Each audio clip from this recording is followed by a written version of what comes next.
Hello, I'm Sue Hubbard, and Flatlands is my fourth novel. I just published my last one, Rain Songs, set on the west coast of Ireland in Kerry, and was looking for another powerful landscape. A sense of place is very important to me. It functions as a pathetic fallacy, a metaphor for the emotions of my characters, rather like Emily Bronte's Wuthering Heights or Thomas Hardy's Tess. In 1933, the ornithologist and wildlife artist Peter Scott went to live in a deserted lighthouse on the mouth of the River Nene that runs into the Wash. It was in this isolated spot, full of wind and migrating birds, that he created his first bird sanctuary. In 1941, his friend, the American journalist and short story writer Paul Gallico, visited and subsequently published his children's novella, The Snow Goose, a parable on the regenerative power of friendship, inspired by the lighthouse, which he relocated in Essex. So how did I come to choose a children's book beloved by the post-war generation as an inspiration? Well, I was reading to my grandchildren and was struck by the potential to create an adult story. I was drawn to the waterlands and wide skies of the east of England, to the characters of a young man and a girl, both outsiders, who create a bond by saving a wild goose. In Flatlands, I return to the story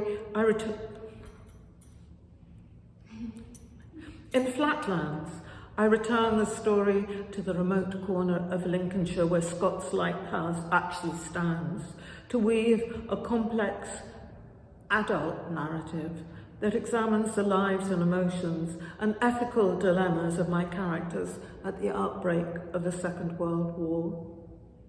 In this remote wartime landscape of the Fens, I take the bare bones of the original story and explore how Frida, a 12-year-old East End evacuee, and a young Oxford student, Philip Ryder, sent down after a crisis brought on by his pacifism and uncertain sexuality, give each other solace before being forced to face the terrible, unforeseen consequences of the war that will change their lives forever.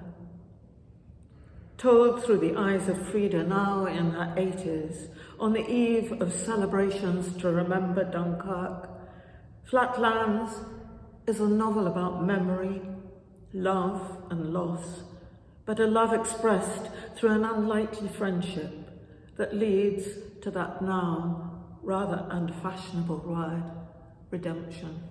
Now I'd like to read you the beginning of Flatlands. I was 12 when I was sent to that cold place. I could never have dreamt that anywhere so lonely existed. In my mind's eye, it was always cold, though I arrived in September. A hot day, the sort of day for a picnic, not a war.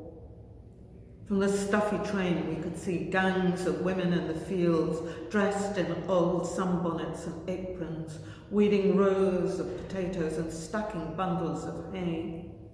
Land girls in khaki drill. And above, the tiny dot of a skylark hovering, soaring up and up until it finally disappeared into the high, wide blue. But still, what stays with me are the winter flurries of sleet over the tidal estuaries, the whalebone-coloured skies and frozen tidal creeks, the eerie honking of wintering geese as they lifted their strong muscled necks and angel wings in the mist above the reed beds and frosted fields, hands and toes chapped raw with chilblains. No, after Bethnal Green with its crabbed back-to-backs, its soot-blackened tenements, bustling markets and noisy pubs, I could never have dreamt that such a place existed. Very few people lived there, a clutch of tenant farmers and poachers, local oyster catchers plying their ancient trade. It was known as Black Fen, black for the peaty soil and melancholy of the place, for its dark, hidden histories, a flat land extending as far as the eye could see, with nothing to help a stranger distinguish one stretch of sugar beet from another monotonous field of swede or celery. With few hedges and even fewer trees, the bitter wind swept in from the wash, gathering up topsoil, depositing it in cottages, blocking dikes and ditches, chilling the bones. The fen blows, they called it, murky as London smog. It filled lungs, clogged eyelashes, and turned mucus black. Hardly a day goes by when I don't think of that place.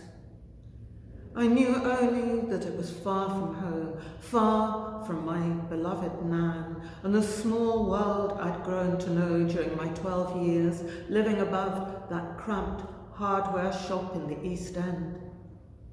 Once, when wool was in demand, the Fens had been one of the richest areas in England. In medieval times, exports from the Lincolnshire town of Boston were booming, and the town paid more tax than any other except London. But at the time I was sent there, the area was down at heel, neglected and forgotten. Ancient villages and flint churches sat lonely as widows among the sad, flat fields of potato and sugar beet. When the local landlords first drained the marsh, the fen dwellers were bitterly opposed, worried the drainage systems would destroy their fisheries, stop them catching the eels that teemed in their thousands in the waterways. Concerned that the reclaimed land would be given to the men who carried out the work, not back to those who rightfully owned it.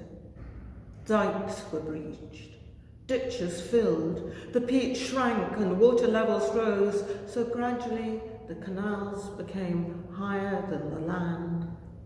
Windmills were built to scoop up the water. Now the dikes are several feet above ground. With few roads, it became a refuge for the lawless and the feral. Even the Romans thought the place ungovernable, found themselves outwitted by the cunning folk who strode across the marshes on tall stilts, a skill they failed to master. The Great Marsh, a place between somewhere and nowhere, created by the gradual build-up of mud from the rivers that flow into the wash. Neither land nor water, constantly flooded by salt tides. One of the last wildernesses of England. Grass and reeds, half-submerged meadowlands, mudflats and saltings appear stitched to the huge skies and wide expanse of open sea. And everywhere there are birds. At first I couldn't tell them apart, but slowly you taught me their names.